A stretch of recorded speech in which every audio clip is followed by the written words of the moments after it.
كنببه هللويا هللويا هللويا هللويا ኣብ ቀዳማይ ዮሃንስ ምዕራፍ 3 ተወድ 17 ስጋብ 19 ካብ ሓንሰብ ኣለዎ ንስኹም ብበይ ሃሌሉያ ብስም የሱስ ገና ከዝኾነ ይኹን ጥሪት እዚ ዓለም እዚኣ ዘለዎ እሞ ሓዉ ተሸጊሩ ከሎ እናረኣዮስ ድንጋፅ ዝዓፅወሉ ፍቕሪ ኣምላኽ ከመይ ኢላ ኣብኡ ትነብር ኣቱም ደቀየ ብግብርን ብሓቅን እምበር ብቓልን ብልሳንን ኣይንፋቐር ምንም እኳ ልብና እንተነቐፈና ኣምላኽ ካብ ልብና ዝዓብን ኩሉ ዝፈልጥን ስለ ዝኾነ ንልብና ኣብ ቅድሚኡ ንህድኣዮ እሞ ካብ ሓቂ ምዃንና በዚ ኢና እንፈልጥ ሃሌሉያ ቅዱስን ዘለዓለማውን ዝኾንካ እግዚኣብሔር ኣቦይ በዛ ሰዓት እዚኣ የመስክነካ ኣለኹ ንስኻ እሙን ኢኻ ንስኻ ኤልሻዳይ ኢኻ እዚ ጉባኤ እዚ እዚ ሕብረት እዚ ሒዘዮ ናባኻ ይቐርብ ኣለኹ ጎይታይን ኣምላኸይ ንስኻ እሙን ኢኻ ንስኻ ከም ቃልካ ኢኻ ሕጂ እውን ዝበሃል ኣለካ እሞኒ ብኣይ ብንእሽተይ ወድኻ ጌርካ ንሕዋተይ ድማ ክትብሎም ክትዛረቦም ኣነ ዘይኮንኩ ንዛረብሲ ንስኻ ቃልካ ሓሊፉ ክዛረብ እግዚኣብሔር ኣቦይ ይፅሊ ኣለኹ ሰዓታትና ግዜታትና ናይ ምዝራብ ግዜና ኩሉ ንዓኻ ሓሊፍና ንህበካ ኣለና ዝኾነ ይኹን በዛ ሰዓት እዚኣ ዝፃብአና ዘበለ ብዝተፈላለየ ነዚ ቃል እዚ ከይነውፆ ዝኽልክል ዘበለ ኸካለ ብሽም የሱስ ዝተኣሰረ ይኹን ሕጂ ግን እግዚኣብሔር ኣቦይ ቃልካ ጥራሕ ክለው ይግበር እቲ ንስኻ ዝበልካየ ጥራሕ ኣነ ድማ ክብል ደርኸ ንበቃ ደጊ ኸናፍረይ ንስኻ ሓልዎ ስጋ እንደምንፀጥ ክብል ንስኻ ጥራሕ ክትዛረብ ምክንያቱ ንስኻ እንተ ተዛሪብካ እዩ ፅቡቕ ዝኸውን እሞኒ እግዚኣብሔር ኣቦይ ስጋ እንደምንፀጥ ክብል የናስ ሓሳባት ኣእምሩ ፀጥ ክብል እቲ መንፈስ ግን ፍለው ክገብር እግዚኣብሔር ኣቦይ ንፅሊ ኣለና ንዓይ ድማ ክድግፈኒ መንፈስ ቅዱስ ይፅልይ ኣለኹ ብነገራት ኩሉ ክትገብር ዝግብአካ ንስኻ ኢኻ እሞን ነኽብረካልና ብሽም ኣብን ወልድን መንፈስ ቅዱስን ሓደ ኣምላኽ ኣሜን ሃሌሉያ ኣሜን እግዚኣብሔር ሰናይ ስሙ ዝተባረኸ ይኹን ሃሌሉያ ስለዛ መዓልቲ እዚኣ ከዓ ንእግዚኣብሔር የመስግኖ እግዚኣብሔር ብኩሉ ሓልዩ ብጥዕና ብዝተፈላለየ ነገር ነዛ ግዜ እዚኣ እንዳደለይዋ ብዙሓት ሰባት እንታይ ይገበርዋን ኣይረኸብዋን ንሕና ግን ምሕረቱ በዚሒልና በቃ ኣምላኽ ስለ ዝረድአና ኢና ሰብሲ ብገዛ ቅልፅሙ ብገዛ ሓይሉ ደው ክብል ኣይክእልን ብገዛ ርእሱ ክዛረብ ኣይክእልን ክነብር ኣይክእልን እግዚኣብሔር ስለ ዝረድአና ኢና ካብ ኩሉ ሓደ ሓደ ግዜ እንሪኦ ጥራሕ ኢና ንሓስብ ኣምላኽ ሲ ካብዚ ኣውፂኒ ኣምላኽ ሲ ካብዚ ኣውፂኒ ንብል ሞ ንሱ ግን ብዙሕ ካብ ዘይንሪኦ ነገር ከዓ እንታይ ይገብረና እዩ የውፀና እዩ يحلونا حلي دوما تايرنا له أبزا بوتازي أنت تايرنا له حجي دوابينا بزا ساعة أنا سنفستالنا نزارب علينا قال تحقق أنت نقبر علينا نزارب علينا نهنيات أملاك تزيرد الناس ولا حنت نقبرين خلينا سلزرد أن جينا لنا سوين سقع متشرش أنت قبرنا كرد أن هاليلويا أملاكنا أمون تسوع عنا نسو أموني هاليلويا سبسي خاب جزارسو ولا حد تصبغ ነገር ጽቡቕ ድማ እንታይ ክገብር ኣይክእልኒ እቲ ጽቡቕ ዝገብር ኣምላኽ ግን ምሳና ኣሎ ኣብዚ ጉባኤ ዘሎ እቲ ዝፀውዕና ንሱ እሙን እዩ ቃል ኣምላኽ እሙን ንመዓልቲ ሲ ንእሽተይ ነገር ዝነዕቕሲ መን ይብል ኣብ ቅድሚ ኣምላኽ ሲ ንእሽተይ ነገር ትመስል የለ ሓደ ሓደ ግዜ ናይ ኣምላኽ ምሕረት ናይ ኣምላኽ ቸርነት ናይ ኣምላኽ ጉስነት ናይ ኣምላኽ ሓለዋ ኩሉ ግዜ በቃ ከምዚ በቃ ብረድኤቱ እንተኣቱ ትወፅእ እሞኒ ነቲ ናይ ኣምላኽ ነገር ከምዚ በቃ ከምዚ ዝግበአካ ጌርካ ክሳይ ዝገብሮ ኖ ከምኡ ኣይኮነን ምክንያቱ ኣብ ቅድሚ ኣምላኽ ሲ ንእሽተይ ነገር ትበሃል ነገር የለን ኣነ ሓደ ሰባት ኣሎ በቃ ንእሽተይ ነገር ከያ ትመስል ግን ብኣነ እግዚኣብሔር ከመስግኑ ከለዉ ዋው እግዚኣብሔር መስገን እግዚኣብሔር ከምዚኣ እኳ እየ ገይሩለ ትሰምዐካ ሳምቲንግ ከምዚ ወዚያ ደኣ ኖ ያ ወዚያ مش كم دبل له حدا نشي موت سنسياسي نبزور لقب استهجبري يبالا شوي من حدا كبر أنا كبر زخانة نجرسي نقش هي زيت أكمل تنسى أنت هاي جبري قاتل يا خيري أنا إحنا غا هيوتنا سكح سمع مغنياتو نقش هي نجرمس أب هيوتنا نايمش أرشا نجر جبري يخيلي سلازي إجزابير شو مستبارك يكون إتدو زبلنا أتزحلونا أتزحلونا أتزحلوسي كل جزء أنت هاي جبنا أيدك حلا يكون سي أيدك أسني أي تاخسني دوما سلازي دوزة بلنا بتاعنا نزقة لزي نزانا يلو ما عند ساعات نزانا يلو ما عند جزي نزا تفتاويت نايسوني برنامجنا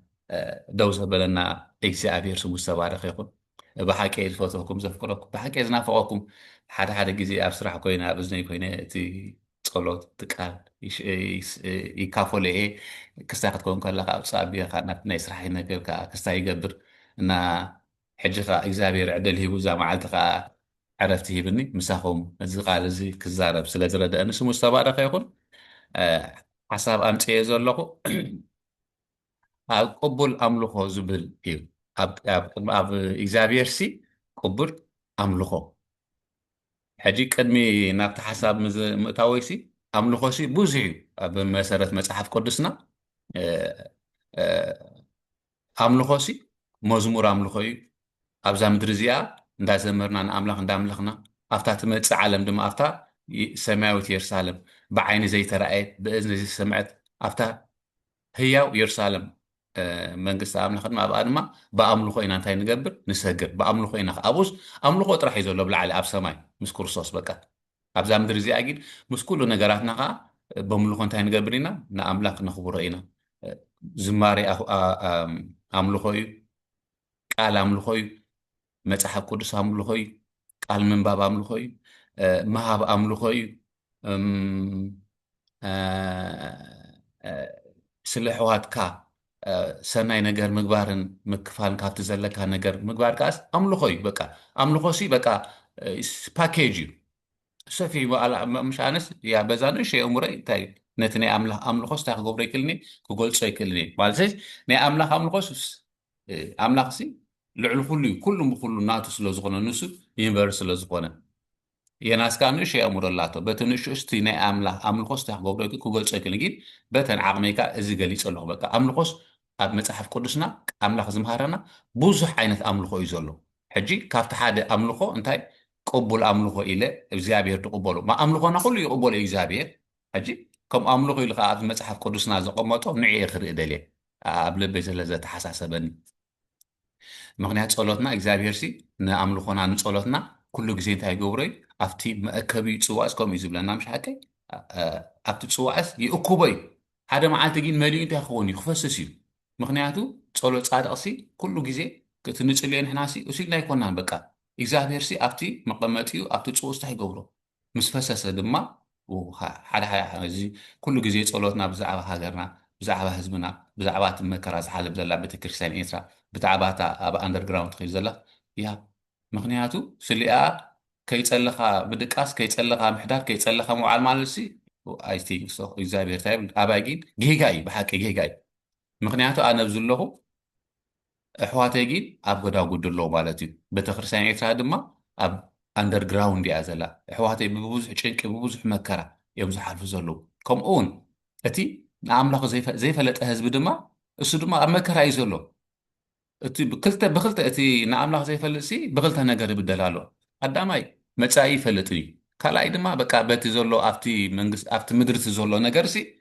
ብዙሕ ክሳይ ፅቡቅ ነገር የለን እታ ቤተክርስትያን ተኣማኒ ከላይ ሲ ያ ናይ ዘለኣለም ሂወት ሒዙ ኣሎ ብስጉእ ግን ብዙሕ እንታይ ይኸውን ኣሎ ይከላበት ኣሎ ስለዚ ስለታ ኢየሩሳሌምና ንዓናስ በቃታ ብድሕሪት ገዲፍናያ ዘለና ሃገር ኤርትራ ትበሃል ህዝባን መንግስታ እንዳሓዝና ኩሉ ግዜ ስለያ ክንፅሊ ስለ ህዝብና ኩሉ ስለ መንግስትና ስለታ ምድርቲ ክንፅሊ ሲ በቃ ግዴታ ኣለና በቃ ግዴታ እዚ ከምዚ ስለ ዘከርካ ደይኩንካስ በቃ ብግዴታ ንስኻ ኣብ ዝሓሸ ቦታ ኣለኻ የናስ ኣብ ዝሓሸ ቦታ ኣሎ ኣሕዋትካ ግን ኣሕዋተይ መዛነይ ይዕርኽተይ ገዲፈዮም ድመፁ ከኣነ እታ ቤተክርስትያን ኤርትራ ሲ ይፈልጣ እየ ማለት እዩ ናፅነት ከለዋን ሲ ኣብ ኣንደርግራውንድ ምስ ኣትወን ሲ ያ ኣብ ክልቲኡ ስታይ ጥዒመ እየ ኩልቲኡ ይርአየ ግን እና ኣነ ኣሕዋተይ ኩሉ ግዜ ይዝክሮም ክንዝክሮም ከዓ በዚ ጋጣሚ እዚ ይምሕፀነኩም ከይፀለና ስለታ ምድርቲ እያ ስለ ኣሕዋትና ክንድቅሲ ኣብ መዓልቲ ከይዘከርናዮም ክስታይ ከይንገብር በዛ ይላበወኩም ብሩኻት ቅዱሳን ኩሉ ግዜ ትገብርዎ እንዲኹም መፂኒ ይዛረብካ ኣለኹ እግዚኣብሔር ሰናይ ሃሌሉያ እንታይ ኢለ ኣለኹ ቅቡል ኣምልኾ ቅቡል መስዋእቲ ኣብ ቅድሚ ኣምላኽ ነዚኣ ካታ ኣርስቲ ካበይ ኣውፅአ ኣብ ያዕቆብ ምዕራፍ 1 ፍቕዲ 27 ዘላ ከንብባ እሞኒ ካብኣ ተበጊሰ ሽዑ እቲ ኣብ ውሽጢ እዩ ዘሎ እቲ ኣምላኽ ከዓ እንታይ ይብለና ኣምልኾና ከመይ እዩ ዘሎ ከዓ እንታይ ክብል ክዛረብ እዩ ማለት እዩ ስሙ ዝተባረኸ ይኹን ያዕቆብ ምዕራፍ 1 ፍቕዲ 27 ኣብ ቅድሚ ኣምላኽን ኣቦን ንጹህን ርክሰት ዘይብሉ ኣምልኾ እዚ እዩ ኢለና ኣሎ። እንታይ ይብለና ኣሎ? ኣብ ቅድሚ ኣምላኽን ኣቦን ርኽሰት ዘይብሉ ኣምልኾ እዚ እዩ። ሃሌሉያ። እሱ ድማ እንታይ ሽዑ ክገልጾ ከሎ ርእስኻ ካብ ርኽሰት ዓለም እናሓለኻ ርእስኻስ ካብ ርኽሰት ዓለም እናሓለኻ ንዘኽታማትን መበለታትን ኣብ መከረኦምን ፀበብኦምን ምብፃሕ እዩ። ሃሌሉያ።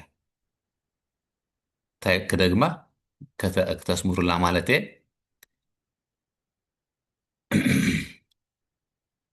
ርእስኻ ካብ ርኽሰት ዓለም እናሓለኻ እዛ ፖይንት እዚኣ ሓብዝለይ ርእስኻስ ካብ ርኽሰት ዓለም ብገዛ ርእሳ እንታይ ብልሹት እያ ርክስቲ እያ ማለት ኣብ ዓለም ሲ ፅቡቅ ነገር የለን ኣምላኽ ንዓና ኣብዛ ዝተባላሸወት ዓለም ከለና እዩ እንታይ ዝገብረና ፕሮቫይድ ዝገብረና ምክንያቱ ሒዝና እንተኮይዱ እኮ ኣብ ላዕሊ ኮል ሓንቲ ምክሳ የለን ኣብዛ ዝተባላሸወት ዓለም ግን ኣንሕና በቲ ኣምላኽ ዝሃበና ፀጋ እያ ተባላሻ ድያ ኣንሕና ግን ዘይተባላሸወ መንነት ኣለና ሓለዋ ክርስቶስ ኣለና ሓለዋ ኣምላኽ ኣለና እጅ እንታይ ይብለና ኣሎ ርእስኻ ካብ ርክሰት ዓለም እናሓለኻ ንዘኽታማትን መበለታትን ኣብ መከረኦምን ፀበብኦምን ምብፃሕ እዩ። ሃሌሉያ። እንታይ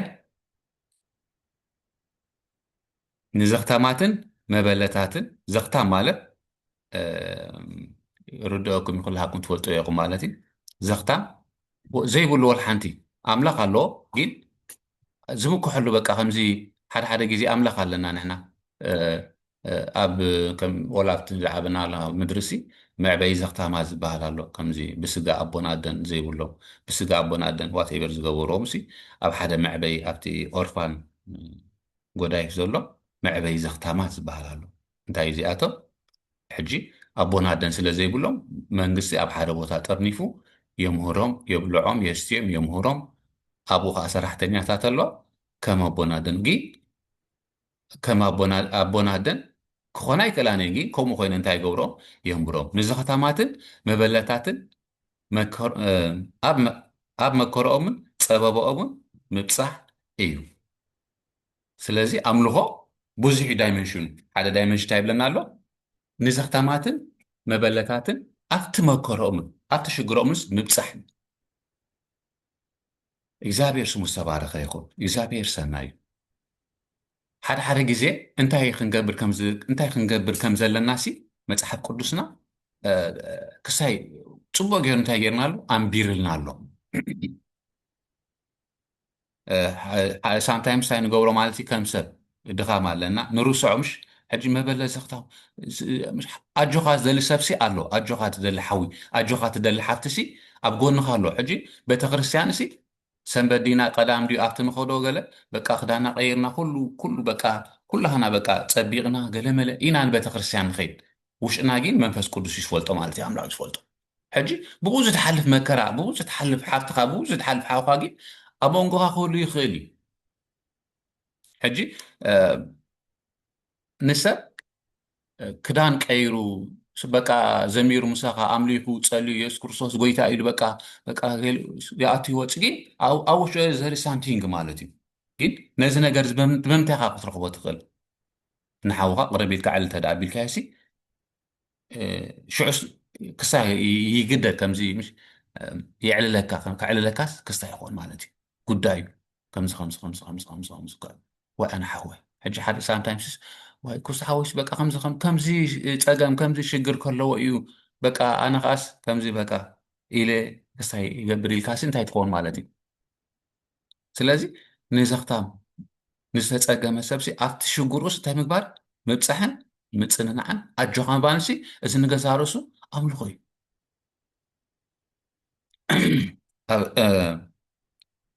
ንተሓውካ ብመጠን ኢንካሬጅ ዝገበርካዮ ብመጠን ኣጆኻ ዝበልካሲ ካብቲ ዘለዎ ጎዳጉድ እንታይ ክትንስእ ይኽእል እዩ ንሰብሲ ንእሸይ ነገር እያ በቃ ንእሸይ ነገር ባይታ ተውድቕ እያ ንእሸይ ተስፋ ድማ እንታይ ትገብሮ እያ ነቲ ንባይታ ዘውደቕ ቀልጢፋ ስታይ ትገብሮ ትኽእል እያ ሓፍ ትብሎ ትኽእል እያ ኣንሕና ከዓ እግዚኣብሔር ዝሃበና ጥበብ ኣለና እግዚኣብሔር ዝሃበና ፀጋ ኣለና እግዚኣብሔር ዝሃበና ከፀናንዕ ዝኽእል መንፈስ ኣባናይን ኣባኻትኩም ስታይ ገይሩ እዩ እግዚኣብሔር ይሕድር እዩ እዚ ክንገብር ከዓ ጥበብን ክስታይን እግዚኣብሔር ኣባና ሂብና ኣሎ ስለዚ ብኸመይ ኢና ዳ ክንረድኦም ዝግብአና ሕጂ ትኽክለኛ ኣምላኽ ወላ እዚኣስ ከማ እዩ ዝብላ ዘሎ ያዕቆብሲ ኣብ ቅድሚ ኣምላኽን ኣቦን ንጹህን ርክሰት ዘይብሉ ኣምልኾንሲ እዚ እዩ ንርእስኻ ካብ ርክሰት ዓለም እናሓለኻ ንዘኽታማትን መበለታትን ኣብ መከሮምን ፀበቦምን ምብፃሕን እዩ ሓሚሙ ድዩ ዘሎ ከድካ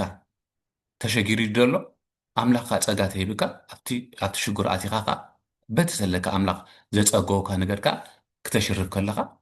ንሓውካ እንታይ ትገብሮ ኣለኻ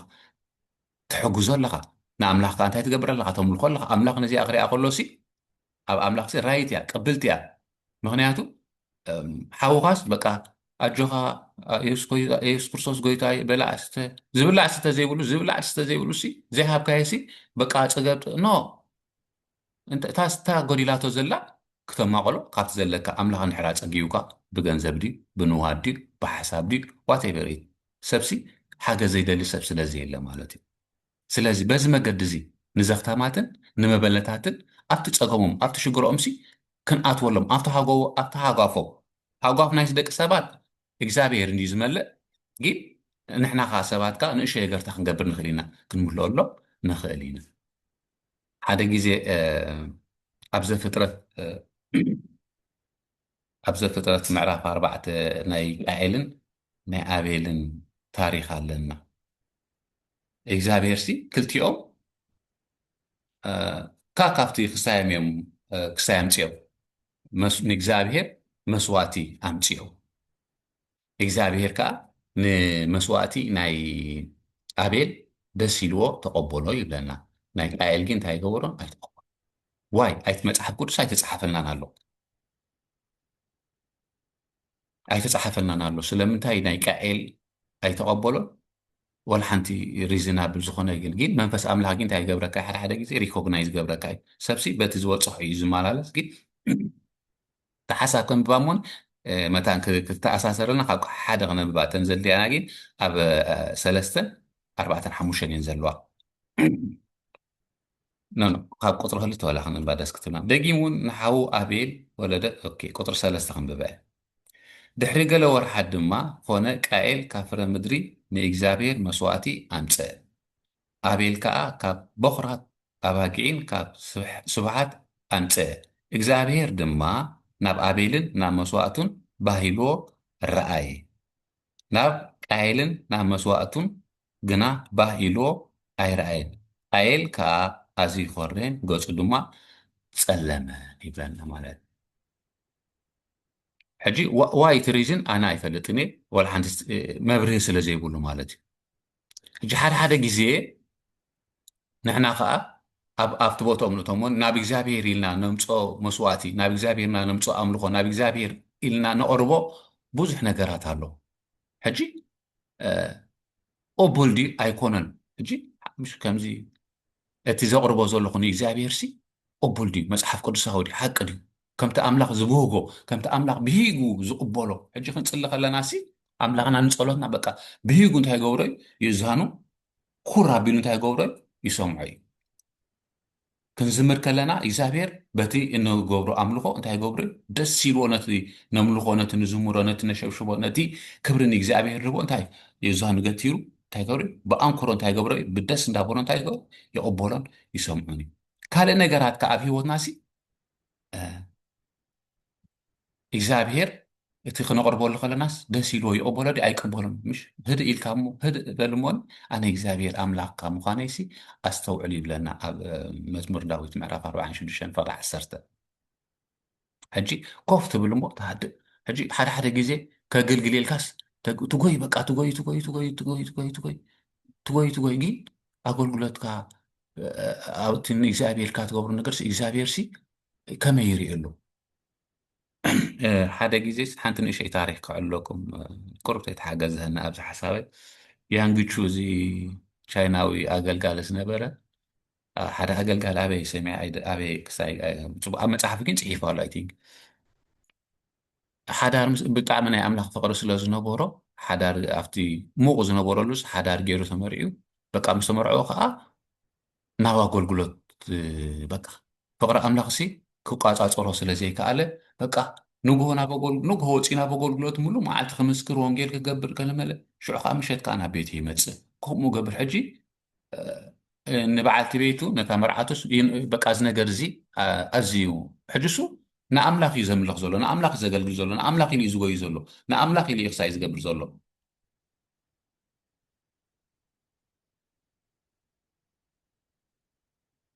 ምስ በዝሓ ገለ መለስ ንቤተሰብ ነቡኡ ንስድርኡ ትነግረሉ ኣንቱም ኣነስ ከምዚ ከምዚ ጉድ ረኺበ ኣለኹ ገሌላ ትውዕሉ ኣሎ ሓደ ኣገልጋሊ ክምህር ከሎ እዩ ኣብ መንጎ ክሳይ ገይረ ሽዑ ወላ ሳቶም ከዓ ዘረቦ እዚኣስ ወላ ይፅልየላ በቃ እዚ ናይ ሰይጣን ንዓይ ካብ ኣገልግሎተይ ደው ክተብለኒ እዚ ናይ ሓሳብ ኣምላኽ ኣይኮነን ኣነ ንኣምላኽ እየ ዝጎዩ ዘለኹ ንኣምላኽ እየ ክሳይ ዝገብር ዘለኹ እምበረ እዚ ክፅልየሉ ኣለዎ ኢሉ በቃ ስጋዓብ ከምኡ ክስታይ ይበፅሕ ማለት እዩ ምክንያቱ ነዚ ንኣምላኽ ንምግልጋል ንኣምላኽ ንምምላኽ ደስ ዘይብሎ እንድሕር ደይበላሲ እዚኣስ ካብ ኣምላኽ ኣይኮነትን ክኸውን ኣለዋ ገለ ኢሉ ክስታይ ይገብር ግን እግዚኣብሔር ፃዲቅ እግዚኣብሔር ሰናይ ሓደ ሓደ ግዜ ከምዚ ክብሉ ህድእ ምስ በልካ ህድእ በል ምዃን እግዚኣብሔር ኣምላኽ ምዃኑ ኣስተውዕሉ ሓደ ሽዑ ኣብ ድቃሱ ከሎስ እግዚኣብሔር መፅእ ዛረቦ ማለት እዩ እዚ ትገብሮ እዚ ኩሉ ትገይሩ ዘለኻሲ ወላ ሓንቲ ትርጉም የብሉ መጀመርታ ቤትካ ኣስተናብር ገዛኻ ኣስተናብር ንበዓልቲ ቤትካ ከምቲ ክትኮነላ ዝግብአካ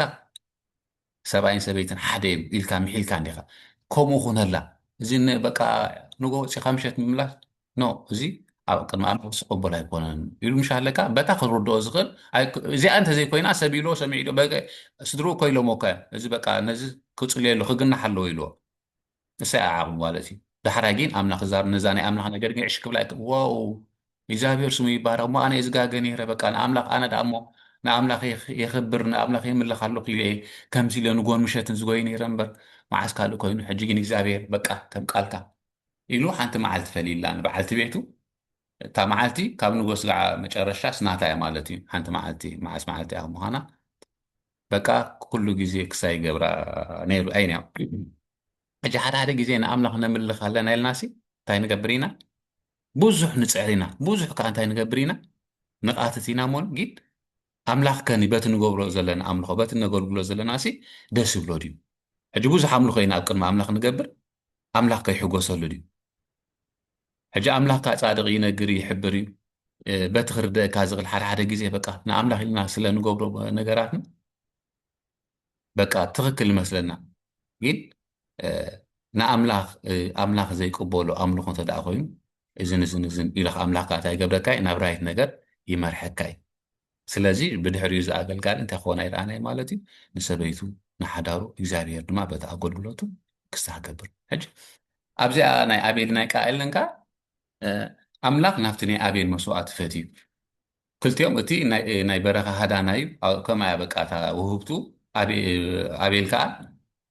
በቃ ጓሳ እዩ ከማያት ካብ ሓደ እንዳንበብና ተዳ መፂና ጓሳ እዩ ብጥሪቱ እዩ ዘፍሪ በቃ ካብቲ ጥሪቱ በኩሪ ዝኾነ ስቡሕን ሒዙሉ መፂ እግዚኣብሔርካ መስዋዕቲ ናይ ኣቤል እንታይ ገይርዎ ማለት እዩ ተቐቢልዎ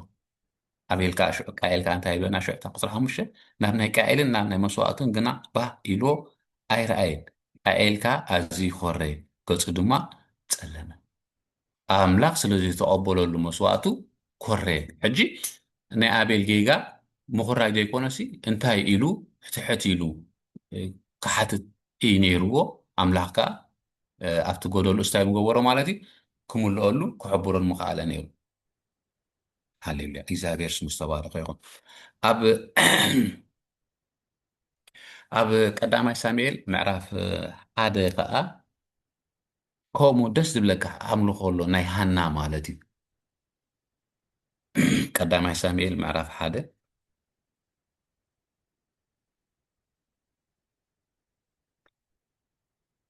ሃና ዘቕረበቶ ኣምልኾ ናብ እግዚኣብሔር ማለት እዩ ሃና ጠኒና እንታይ ትገብራላ ነይራ ብዙሕ እንታይ ክሳይ ትገብራ ነይራ ስለትወልድ እግዚኣብሔር ከዓ ማህፀን ሃና ዓፀቦን ሃናስ ቆልዓ ውሉድ ኣይነበራን ሰብኣያ ግን በቃ ብጣዕሚ እዩ ትፈትዋ ነይሩ ዝኾነ ቀዳማይ ቅድሚታ ጴኒና ንሃና እዩ ዝገብረላ ነይሩ ወላ ምስ ሓተተቶሲ أنا مون إجزابير أنس الله خون يلو أنت قبل بيجاب مش تي لبو نعازلو كعبرا خلينا نري هناجي بقى تماريرا دحري نبي إجزابير مسوات تقربي لا بقى حكينا تفكلني راي زخونة قبو زخونة مسوات مالتي ሕጂ ቆልዓ እዩ ዘይብላ ቆልዓ እንታይ ግበረኒ ኢላቶ ማለት እዩ ውላድ ሃበኒ እቲ ዝሃብካ ንውሉድ ድማ ኢላ ኣብ ቤት ኣምላኽ ንዓይ ዘይኮነሲ ንዓኻ ደስ ክብለካ ዝፀሎት ብሓቂ ኣይሰስዐትን ንዓይ ስለ ዘይብላ ቆልዓሲ ህፃን ስለ ዘይብላ ሲ ከምቲ ኣብቲ ጴኒና ዓመት ዓመት ክትወልድ ከላ ኣብቲ መስዋዕቲ ዘቕርብሉ ክድይቡ ከለዉ ሲ በቃ ክምለሱ ከለዉ እቲኣ ተባጮላ እቲኣ በቃ ትበኪ ኣታ ኣምላኽ ንዓይ እንዳበለት ግን ነቲ ቆልዓ ሃበኒ ኢላቶ ውላድ ሃበኒ ኢላቶ ዝሃብካ ንውላድ ግን ንዓይ ኣይኮነን እንታይ ዳ ንዓኻ ንዓኻ ኣብ ቤትካ በቃ ኣብ ቤት ኣምላኽ ከገልግል ዝበካ በቃ ከምዚ ኢላ ተወራሪዳ እዚ ናይ ብሓቂ ትኽክለኛ ኣምላኽ ነዛ መስዋዕቲ እዚኣ ዓይኑ ይሓስየላን ብድሕሪኡ ዘሎ ጥቕስታት ተርኢናዮስ ብጣዕሚ ኣዝዩ በቃ ደስ ከምኡ ትብል ነይራ ራሄል እንዳፅለየት ከላ ሰሎሞን ሲ እንታይ ኢኻ ትወሃብ ትደሊ ምስ በላ ኣብ ነገስት ምዕራፍ 3 ኣብቲ ቀዳማይ በቃ ኣነሲ ንእሸየ ነዚ ብዙሕ ህዝቢ ሲ ከመሓድረሉ ዝኽእል ዊስደም ጥበብ ሃበኒ ኣነ ንእሸየ ነዚኦም ሲ ከመሓድሮም ኣይክእልነሽ ሕጂ ጥበብ ኢለሚ ንምንታይ ንዕኡ ይኮነን ነቲ ህዝቢ እቲ ከመይ ገይሩ ከመሓድሮ ዝብሉ ዝኽእል እዚኣ ኸ ኣብ ቅድሚ ኣምላኽ ሲ ቀብልቲ ኣምላኽ ከዓ በቃ ክምጉሶ ከሎ ክንእዶ ከሎ ኢና ንርኢ ማለት እዩ ኣይተረኣየን ከምዚ ሞኒ ንድሕሪ ሕጂ እውን ከማኻ ዝበለ ንጉስ ኣይክህሉን ኣብ እስራኤል ንግስነት ናይ ሰሎሞን ሽዑ ትርዮ 40 ዓመት ነጊሱ ይብለና መፅሓፍ ቅዱስና ኣብ ናይ ሰሎሞን ንግስነት ወላ ሓንቲ ኩናት ኣይነበረን ምክንያቱ ኣምላኽ ቃላት ኢሉ እዩ በቃ ምክንያቱ ንሱ ንገዛ ርእሱ ሃብቲ ይደልየን ወርቂ ይደልየን ገንዘብ ኣይደልየን ሹመት ኣይደልየን በቃ ሰባት ክግዝኦ ይደልየን እንታይ ዳ ነቲ ዝሃቦ ህዝቢ ሲ ከመይ ገይረ ከመሓድረሉ ዝኽእል ጥበብ ሃበኒ ኢሉ ናብ ሓሳበይ ክምለስ ሃና ድማ ውሉድ ሃበኒ እቲ ዝሃብካ ንውሉድ ድማ ንዓኻ እየ ዝህበካ እግዚኣብሔር ስሙ ዝተባረኸ ይኹን ብሓቂ ደስ ኣይብለካን ፀሎት እዚ ሓደ ሓደ ግዜ ናብ ነፍሰይ ከምፅኦ ከለኹ ንዓይ ዘድልየኒ በቃ ኣነስ ንኣምላኽ ዝልሙኖሲ በቃ እግዚኣብሔር ዝን ሃበኒ ሃበኒ ሃበኒ ሃበኒ ሃበኒ ሃበኒ ፀሎት ሲ ከምኡ ተቐይሩ ኣይደኖ ኣብ ሓደ ክሳይ ተጋጊና ዲና ቁሩብ ክሳይ ኮይና ኣለና እዚ ናትና ፀሎት እዚ ናተይ ፀሎት ብፍላይ በቃ ሃበኒ ግበረለይ ከምዚ ተጌርካለይ ከምዚ ተገበርካለይ ሽዑ ገለ ሽዑ እቲ ዝረኸብክዎ ከላይ ሲ ናብ ናይ ኣምላኽ ክሳይ ዘይኮነስ መጀመርታ ኣምላኽ ክቕበሎ ኣምላኽ ክጥቀመሉ ከምኡ እቲ ትኽክለኛ ፀሎት ግን ኣነ ሽዑ እቲ ኣምላኽ ዝሃበኒ ናብ መዓላ ናተይ የውዕሎ እሞኒ ብድሕሪኡ ከዓ እንታይ ይገብር ኣነ በቃ እግዚኣብሔር ዝገይርለይ እግዚኣብሔር ዝገበረለይ ገለ መለ ሕጂ ከምዚኣ ክትከውን ከላ ኣምላኽ ንሱ ፃድቕ ፈራዲ እዩ ሕጂ ኣምላኽ ከምቲ ንሕና ንደቅና ኮኑ ዘድልዮምን ዘየድልዮምን መሚና ንህቦ ኣምላኽ ከዓ ንዓና እንታይ ይገብረና እዩ መሚ ይድህበና ወለዱ ስለ ዝኾና ንሕና ንደቅና ነድኹ ብስጋ ዝወለድናዮም ሲ ኩሉ ሃቡ ንዝበለኒ ኣነ ንደቀይ ኣይህበንኒ ክልተ ዋልዳ ኣለዋኒ እዚ ባባ ሕጂ ሒዘን ሾፒንግ ክኸይድ ከለኹ በቃ እዚ ድላየኒ እንደልዕላ ግን ኣነ እቲ ዘልዕሎ ኣይገዝአለኒ ኣይገዝኦኒ ኖ እዚ ኖ እዚ ኖ እቲ ዘድልየን ግን ኣነ ቦን ምክንያቱ ዘድልየን ሲ ብስጋ ቦን ክንሰይሲ ይፈልጥ ማለት እዩ ኣምላኽካ ካባ ኣነ ኮን ደቀይ ከምዚ ካብ ሓለ ኩለን ፈለጥ ኩለንስ እግዚኣብሔር ሲ ንዓና ካብኣተን ላዓ እንታይ ይገብረና ይሓሊልናኒ ኣምላኽ ከዓ ዝለመናዮ ዘድልየና እዩ ዝበና እምበረ ዘጥፈአና ኣይበናን ዝለመናዮ ኩሉ ኣይበናን ሓደ ሓደ ግዜ በቃ ምን ንብል በቃ ዘይገበረለይ ዘይሃብካኒ እዚ ከምዚኣ ገለመለ ሓደ ሓደ ግዜ ሲ ሂብና ዘጥፈአና ክኸውን ይኽእል እዩ ምስ ተረኸብካዮ ሲ ንበረኸት ኣምላኽ ዘይኮን ተደኣ ኮይኑስ እትረፍካ ንሓዋር ኸማኒ ንኣምላኽ ዘይኽብር ነገር ንኣምላኽ ዘይከውን ነገር ተደኣ ኮይኑ ንሓዋር በቃ ይከልከል ይተዓፆ ኣምላኽ ሲ ትኽክለኛ ኣቦ ስለ ዝኾነ ንዓይ እንታይ የድልየኒ ይፈልጥ እዩ ማለት እዩ የናሲ ዝደልዮ ዘይኮነስ ዘድልዮ እዩ ኣምላኽ ዝህቦ እቲ ዘድልዮ ድማ ንበረኸት ኣምላኽ ዝኸውን እዩ ዝህበኒ ስለዚ ሃና ድማ በቃ ኣነ ዝሃብካ ንወሉድሲ እንታይ እዩ ዝገብሮ ንዓኻ እየ ዝህበካ ብሓቂ ደስ ዝብለካ ኩሉ ግዜ ክፅሊ ከለኹ ክዝክር ከንብባ ከለኹ እታ ናይ ሃና ነገርሲ داس بلني وليدا توقع كان ببقى قاب فقد عسرتان كاب شحات متان كتحزن أنا ما أبشلو مسبلعون مستين دما هانا تنسد كان إلغا أب دقة مقدس إجابير أب منبر كوفيلو نبرت نساد ما بنفسها تمريرة النابخير نيجزابير تلمن نبرت وإجابير فقد عسرت حدا كاب تسمو دس تبلن تسمو الله عزيز بكم ወእግዚአብሔር ጐይታ ሰራዊት ውርደት ባርያኻ ኣጸቢዕካ ርኢኻ እንተዘከርካኒ ንባርያኻ እውን እንተዘይረስዕካኒ ሕቶታት ተምስ ዘላ ቀዳማይ ንባርያኻ እንተ ዘኪርካኒ ካልኣይ ንባርያኻ እውን እንተዘይረስዕካኒ ሳልሳይ ንባርያኻ ተባዕታይ ውሉድ እንተ ደኣ ሂብካኒ ሽዑ መበል ራብዐይቲ ኣነ ድማ ኩሉ ዘበን ህይወቱ ንእግዚአብሔር ውፍዮ ናብ ርእሱ ከዓ መላፀ ኣይሕልፈሉን ኢላ መብፅዓ ተመፃበዐት እጂ መብፅዓ መስዋእቲ እዩ ማለት እዩ እጂ ምሽ ኣብ ዓድና እቲ ዝዓበና ሕብረተሰብሲ ራሄል ከምኡ ትብል ነራ ክፅልቐላ ኣዴታትና ኣቦታትና ወርሑ መፅእ ቅጫ ቆጭ ቅጫ ዒንተን ዓዊረን ጉልበተን ሓዊ ነዳ ክስንክታ በቃ እሞ ከዓ ደየስ ኣጉር በቃ ወረወረ ንህዝብና ሲ ካብዚ ነገር እዚ እንታይ ኣናግፎ ኢላ ትፅሊ ነይራ ሕጂ ሃና ከዓ እንታይ ዝብላ ናብ ርእስኻ መላፀ ኣይሕልፈሉን እየ መብፅዓ ተማፃብዐት ሕጂ ህዝብና ማፃብዕ ኣይኮኑ ሓንቲ ነገር ትኾነሎም ሞኒ ወይ ንወዶም ድሓይቡ ገለ ክኾን ኣምላኽ ድፉስ ኣምላኽ ምስወሰድ ኣብና ተኽለ ይፈዊስለይ በቃ ብዓመቱ ስዋን ገለን ኣብ ወርሑ ከምዚ ገለገለ ኪዳነ ምህረት ከምዚ ጌራ ብጣዕሚ እዚ ኣጀንዳ ዝጥቀመሉ ማለት እዩ ድምሕሪ ኣምላኽ እዩ هيود به أملاخي دفوس أملاخي كين أنا قدم هو منيرنا لينا أملاخ ردينا بكا تانو الشيء كلنا أملاخ مقانا قديتنا حجي تا مسوات اللي حسابه مبصعة هناخا مبصعة توت هزمناخا مبصعة يوم داتو مبصعة مساتو شو مسوات عامد دي ورا يوم نقوم هنا جين كاو فليز بلنتا نيجزابير وفيو نابروسخا ملاصه ايلو ازو قال عزيز هبكاني نعين تاي غبروني اي تقومولني مسولد كوس نبيت أملاخي زمتو عصر تقلت كونه فا أكمي إجزابير صلوتا مس أنوحت إلي أفايت متان برا سيكونا حجا قداسنا هانا يا قداسنا إلي كونن بحكي إذا حدا جزي كم سبك تحسب كل خاسي تمني خا دمت خا تمني خا زقبر كان جرسي ولا نحوخا بعد بيت كمان كتبا سجا حسو مني أيدي كساي قبرني أي فكرني أيدليني ما أملاها نقدر ترى أخويني هانا حجي بقى فهانينا بقى تمري رايز بلنا تمري رايز تسليا إذا تبنغا 4 نقطة أمتى بقى نباري خاطر سميكا ولو تهيبكا كم سجير كلا كم سجير كلا تاجبري نعخاء ذهبك معي أيقونة أبي زابير زي حجي والحنتي كنترومايز يبلنا مغنيات أصاب كمان زي أملاخ خبانا اللي طلبني خبانا اللي تصعد أصل زخونة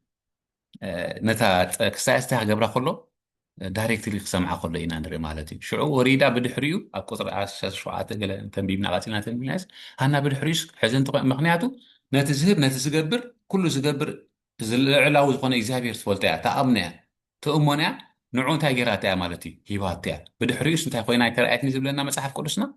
مسواتات مسغربة نجزابير تاز وهي تخينا أي ترعيت يلا نقول عكون جيت بقى تزقبر نسي اللي بدحري بوزح تزاري بيكوني ما يسقى نقدر تزاري بيسخرت له قال لما مغنياتو كهانني أبتي جزيتي كابت كهنو نو تقرب كستاي كوي نيري و كهان إلي بت منفس أملاك بتي أيكونن زمرح نيرو حدا جزي أقل أملاك كهان أملاك سي قرب شفت ترى أجرو مي أملاك نقدر يستوعبني نسا تمريرا بزي هواء نابي እግዚአብሔር ታይትገብር ነራ ጸሎት ተፈስስ ነራ ንሱ ከዓ እንታይ ኢልዋ በአንጻሩ ሰኽርቲ ምክንያት እሱ ምሰተዩ ሃተውተው ስለ ዝብሉ ማለት እዩ ከምኡ እዩ እግዚአብሔር ስሙ ዝተባረኸ ይኹን ሃና ግን ትኽክለኛ ዝኾነ ጸሎት እያ እንታይ ትገብር ነራ ትጽሊ ነራ ጸልያ ድማ ንእግዚአብሔር ሂባ ብድሕሪኡ ሃና ከም ጉሂት ኮይና ኣይትረአየትን ትኽክለኛ ዝኾነ መስዋዕቲ ትኽክለኛ ዝኾነ قبول زخنا مسواتي نيجي سابير أقريبا ودي أبقى 4 نتي نحنا خانتا يزديرنا حاجة خبانا ستاينا لما بسيكو مسحب قدوس أسحب له بهانا زحالفة إذن عنا انتاي نتمرتناي نتمرتنا نحنا خانتا يزديرنا حاجة خبانا ستاينا لما بسيكو مسحب قدوس أسحب له بهانا زحالفة إذن عنا انتاي نتمرتناي نتمرتنا ሃና ከምዚ በቃ ኣንሕና ከነ ኣብ ሂወትና እዚ ማኒፌስቶ ክንገብሮ እንታይ ኢና ፀሊኻ ኣብ ቅድሚ መጀመርታ ትሓስብ እዛ ዝሓስባ ዘሎ እዛ ዘቕርባ ዘሎ መስዋዕትስ ኣብ ቅድሚ ኣምላኽሲ ቀበልቲ ድያ እቲ መንፈስካ ኣብ ውሽኻ ዘለካ ህያው ስለ ዝኾነ እንታይ ይበካይ ራይ ትበካይ ሓደ ሓደ ግዜ እንዳ መገዲ እንዳኸድካ ከለኻሲ ይልምን ለማና ይልምነካ እሞኒ ክስታይ መንፈስካ ሃቦ ሃቦ ይብለካ ስጋኻ ግን በቃ ረጊዝካ በቃ እንዳተጨነቕካ ትኸይድ በቃ ምስ ከድካሲ ነቲ ሰበቲ እታ ዘለሃካ ዝደለያ ነገር ዘይምሃብካሲ ትሕርሕረካ ማለት እዩ እዚኣ ናይ ኣምላኽ ነገር እያ ናይ ኣምላኽ ትኽክለኛ መስዋዕት እያ ክትገብራ እኳ እዩ ነርሃካ ገንዘብ ድደልዩ ዝብላዕ ድደልዩ ክዳን ድደልዩ ዋትኤቨር እዩ ዝደልያ ብዘይ ምግባርካሲ በቃ ዋይ ኣንስታይ ብኸይበዩ ሂብካዮ ኔርካ ተትኸውን ኮ እዚኣ ነቲ ሰበቲ ኣድልያተላ ማለት እኳ እዩ ሓደ ሓደ ግዜ ንመንፈስና ሳይድ ገብሮን ኢና ኣይንቋፃፀሮን ኢና ኣይንጉዝኦን ኢና ናብቲ ናትና ነገር ጥራሕ በቃ ሕጂ በቃ ኢልካ ትኪድ ምስ በልካ ሽዑ እቲ መንፈስካ እንታይ የጨንቐካ ማለት እዩ ምክንያቱ ትኽክለኛ ነይራ ማለት እዩ ኣብ መንፈስካ እንተ ድርብሸካ ኮይኑ ብዘይ ምግባርካ ድርብሸካ ተኮይኑ ናይ እግዚኣብሔር ራይት ነገር እያ ማለት እዩ ትኽክለኛ መስዋዕት እያ ማለት እዩ ስለዚ እዚ ነገር እዚ ክንላማመዶ ክነስተውዕሎ ይግበና ብዙሕ ነገር ከምኡ ጌርና ኢና ብዙሕ ነገር ሕጂ ግን ኣምላኽ ንምንታይ ድምፅዎ ኣሎ ንሱ ትኽክለኛ ፃድቕ ፈራዲ እዩ እዚኣ ኸ እዛ ሃና ፀለየታ ፀሎትካ ኣብ ቅድሚ ኣምላኽሲ እንታይ ቀበልቲ ትኽክለኛ ዝኾነ ወሊዳ ከዓ ኣምላኽ ከዓ እቲ ዝተወለደ ሳሙኤል ኮኒ ኣብ ቤት ኣምላኽ እንታይ ጌራታ ድሓየት ቀፂልና እንተ ኣንቢብናዮ እቲ ታሪክ እቲ እቲ ቆልዓ መፂኡ ተዋሂቡ ተወሊዱ ከምታ ቃላ ድማ ቃላይ ዓፀፈትን ስለ ዝተዋሃበት ናፍቆት ቆልዓ ስለ ዘለዋ ንዓ እንታይ ገበረቶን ኣይወሰደቶን ከይዳ ከምታ ዝበለታ ምስ ኩሉ መስዋዕቱ ገይራ ኣብታ ቤት ኣምላኽ እንታይ ገበረቶ ኣቐመጠቶ ስጋዕ ጡብ ዝሓድግ ከዓ ምስኡ እንታይ ገበረቶ ጥቦ ነበረት ጥብ ምስ ሓደ ገርካ እንታይ ገበረት ፌስታ ገበረት እዩ ዝብለና ሳሙኤል ድማ ሽዑ እቲ ህፃን ሳሙኤል በቃ ካብ ዳን ስጋዕ ብኤርሸባ እቲ እሱ ዝዛረቦ ቃልሲ እንታይ ንመሬት እኳ እንታይ ዝገብር ኣይነጥብን ነበረ እግዚኣብሔር ፃድቕ ፈራዲ እዩ ሽዑ እግዚኣብሔር ናተወሲዱ ንሃና ክሳይ ገበራኒ ኖ ባሪኽዋ እዩ ሽዑ ሰለስተ ወዳት ክልተ ኣዋልድ ባሪኽዋ እዩ ብድሕሪ ሓሙሽተ ወዲ ሂብዋ እዩ ምክንያቱ ኣምላኽ ናተወሲዱ በቃ ትዘልዮ ሰብ ከምኡ በቃ ኣነ ሕጂ ታደሊካ ምስ ወሰድካ ኣደንቲ ከይረ ብድሕሪኻ ዘሎ ነገር ኖ ናይ ሰብ ነገር እዩ ናይ ሰብ ባህሪ ኣምላኽ ግን ከምኡ ይኮነ እታ ዘልዮ ወሲዱ ምሽ ንዓ ከዓ እንታይ ገይርዋ ብሓሙሽተ ውሉታ ገይርዋ ባሪኽዋ ኣምላኽ ከዓ ትኽክለኛ መስዋዕት ክንቐርብ ከለና ትኽክለኛ ነገር ክንገብር ከለና ኣምላኽ ዝፈትዎ ከዓ ንዓናስ ብዕፅፍን ድርብን እንታይ ዝገብረና ይባርኸና እግዚኣብሔር ስሙ ዝተባረኸ ይኹን ሃሌሉያ ዳዊት ድማ ኣብ ኩሉ ክስታይ ከምኡ እዩ መስዋዕትስ በቃ ትኽክለኛ ንኣምላኽ እዚ ኣምላኽ ክሳይ እንዳገበረ ሓንቲ ሓሳቢ ካብ መፅሓፍ መዝሙረ ዳዊት ምዕራፍ 27 4-5 ፅብቕቲ ዝፀለያ ፅብቕቲ ክሳይ ኣላቶ መዝሙር ዳዊት ምዕራፍ 27 ፍቕዲ 4-5 ብሓንሳብ እንዲ እንደሎ ብጣዕሚ ደስ ትብለኒ ካብ ልዕልና ተንቢብናይ ብጣዕሚ ደስ ትብለካ ግን ታተሊና ዘላ 5-4 እንድያ ካብ መታ ነታ ጥቕሲ ደው ክተብለልና ክትድግፈልና ካብ ቁፅሪ ተኽምል ገበርቲ እከይ ንስጋይ ክውሕጡ ሓደጋ ምስ ወደቑኒ ወደረኛታተይን ፀላእተይን ባዕላቶም እንታይ ገብሩ ተዛብዑ እሞ ወደቑ ክቃወመኒ ኢሉ እኳ ሰራዊት እንተ ዝሰፍር ልበይ ኣይፈርህን እዩ ኪናት እውን እንተ ዝለዓለኒ እምነት ኣሎኒ ሽዑ ደልያ ዘለኹ እዚ ፀለያ ብጣዕሚ ደስ ትብለካ መስዋዕቲ ናብ እግዚኣብሔር ብመዓልቲ ፀበባይ ኣብ ዳሱ ክሓብአኒ ኣብ ውሽጡ ድንኳኑ ክኸውን ኣብ ከውሒ ልዕል ከብለኒ እዩ እሞ ንእግዚኣብሔር ሓንቲ ነገር ለሚነዮ ዋው ደስ ክብለካ ንእግዚኣብሔር ሲ ሓንቲ ነገር ለሚነዮ ውቃበ እግዚኣብሔር ንምርኣይን መቕደሱ እውን ንምምርማርን ሲ ሙሉእ ዕድመይ ኣብ ቤት እግዚኣብሔር ክነብር ደልየ ኣለሁ ደስ ክብለካ ዶ ብጣዕሚ ደስ ክብለካ ፀሎት እዚ እዚ መስዋዕት እዚ እዚ ድሌት እዚ أنا نسخاتكم كحجي نجزابير سي أنت هاي بقى أدليتنا نجزابير سي كاب جزابير نريلي زلنا سي كهبنا كده مصحف قدس أب ماتيوس كم يقول له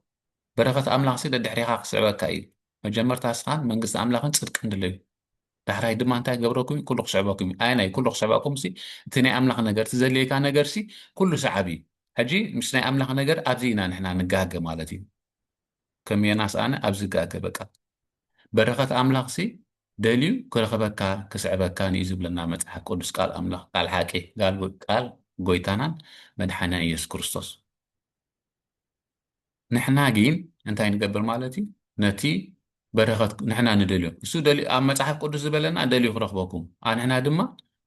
نعود خندلي بقى جزينا تف جبوز حكا إنرجينا تف كومودي خونيرو نو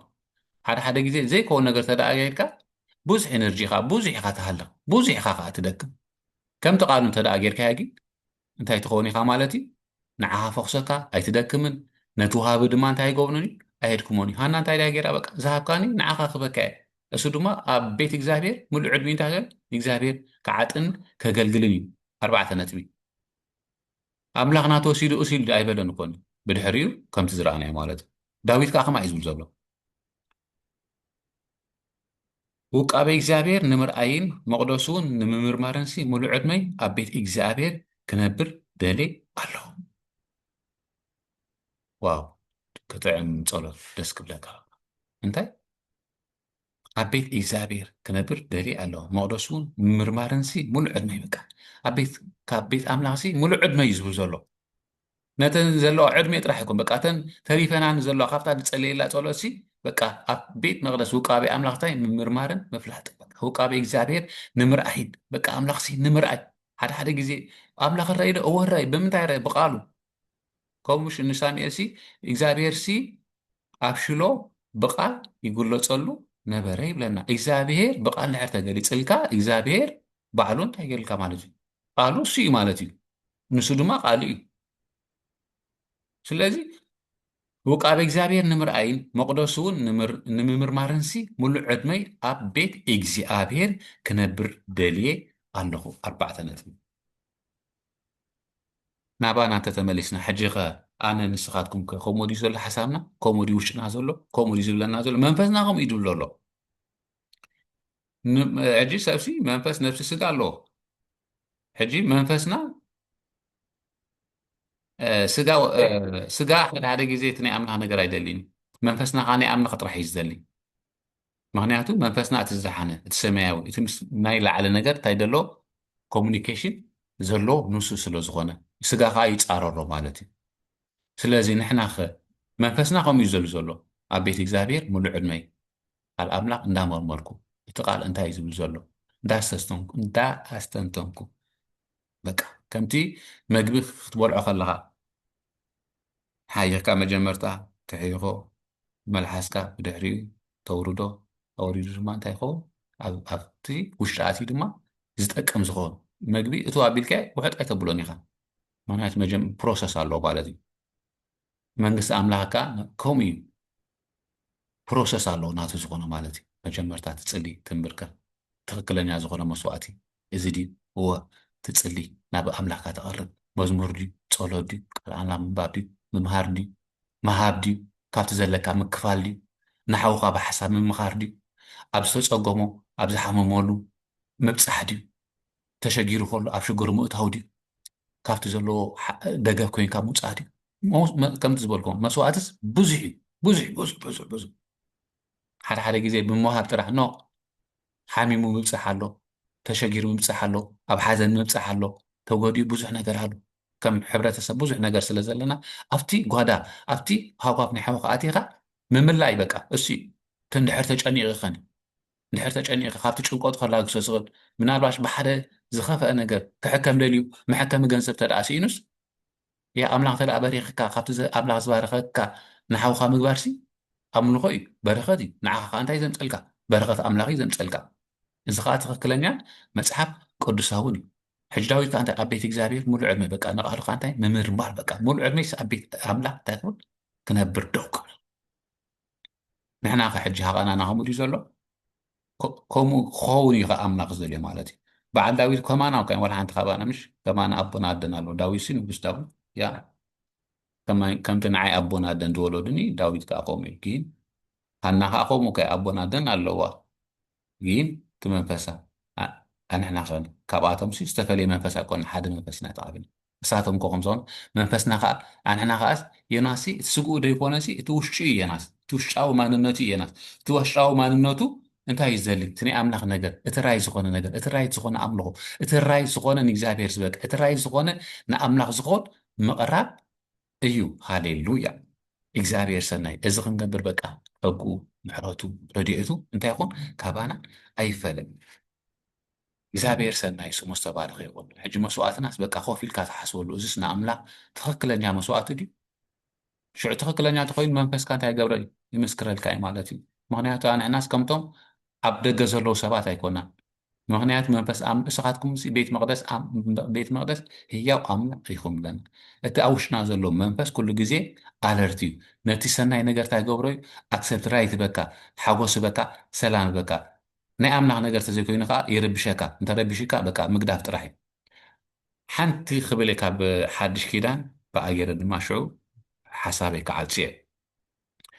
ብጣዕሚ ትገርመኒ እሳ ከዓ ብጀካ ጎይታና የሱስ ክርስቶስ ብዕላማ ዝመፀላ ድበላ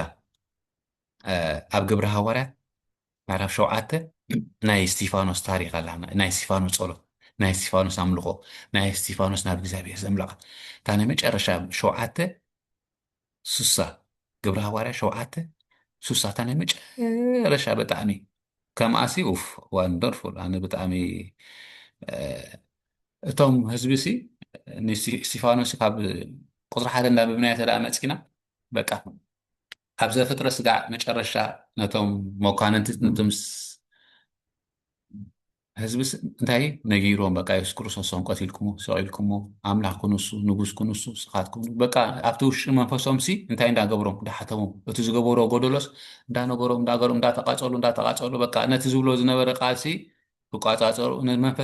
ነቲ መንፈስ ወላ ሓንቲ ክገብሮ ይኩሉ ንዕኡ ግን በቃ እቲ ክብሎ ሓቂ ስለ ዝበሎ ኩሉ ክነንብቦ ግዜ ስለ ዘይብልና ኣብታ ናይ መጨረሻ እስጢፋኖስ ፀልያ ጎይታ የሱስ ክርስቶስ ከዓ ንዕላማ መፂኡ ኩንሱ ከምኣ ኢሉ ፀልዩ ነይሩ 7:6 እንታይ ትብል ኣላ ተንበርኪኹ ከዓ ብዓብይ ድምፂ ጎይታይ እዚ ሓጢኣት እዚ ኣይተሓዘሎም ኢሉ ጨደረ እዚ ምስ በለ እውን ዓረፈ ይቐትልዎ እኳ እዮም ዘለዉ